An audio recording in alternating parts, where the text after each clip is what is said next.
Hi, I'm Geoff Dugopolski, but you can call me Big G. Today I'm going to demonstrate Mityvac's MV6840 Pressure Bleeder. The kit comes with this pump and 7 adapters to fit the master cylinder of most cars. Whenever you're working with brake fluid, make sure you have the proper safety equipment. I've got rubber gloves, safety glasses, I even have a fender cover to protect the car.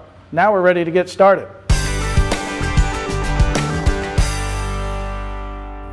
As I mentioned before, the kit comes with several different adapters.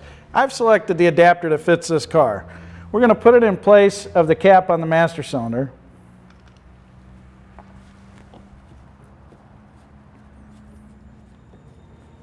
The adapter has a swivel head fitting so we can put it in a position where we can connect our hose. With this valve in the open position, I'm going to pump this up to about 10 pounds of pressure, make sure we don't have any leaks.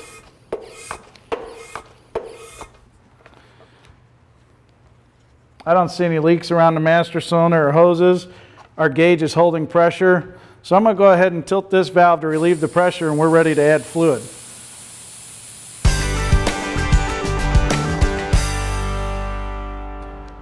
This particular vehicle calls for .4 brake fluid. I poured a whole quart into the pump, which should be enough to do this job. It's always a good idea to consult the service manual to see what the proper pump pressure should be. If you're unsure, 10 psi is a good place to start. So I'm going to pump this up until I get to 10 psi. And then the machine also comes with this hook, which makes it nice to hold everything level while you're bleeding the brakes. Now we're ready to lift the vehicle. I've securely lifted the vehicle. In this situation, I'm only bleeding one brake. If you're bleeding more than one brake, it's a good idea to check your service manual for proper sequence. I've also checked the bleeders on this car to make sure they open. That's another thing you should check before you get started. Now all we have to do is bleed the brakes. We'll put the wrench on the bleeder, and we're going to have a container to bleed our fluid into. Mityvac offers this one, which works really nice. Now we connect this to the bleeder, and we're ready to bleed.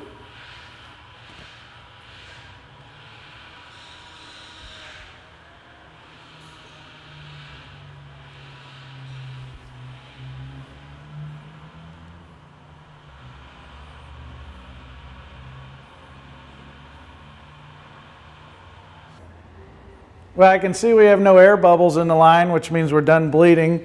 We've got good clear fluid. We can just go ahead and tighten our bleeder up, disconnect our bottle, and we're done.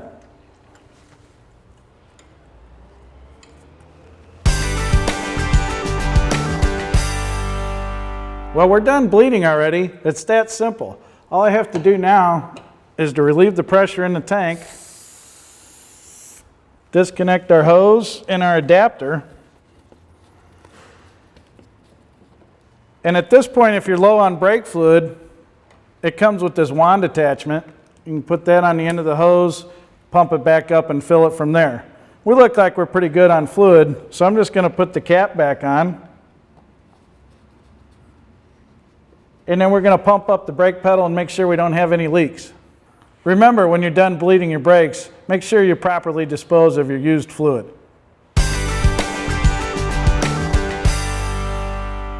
Well, we're done bleeding the brakes at the wheels. I just need to make sure we don't have any leaks. I'm going to pump the pedal up here a couple times and then hold it for a few seconds. If the pedal doesn't drop, we should be in good shape. I got a good hard pedal here.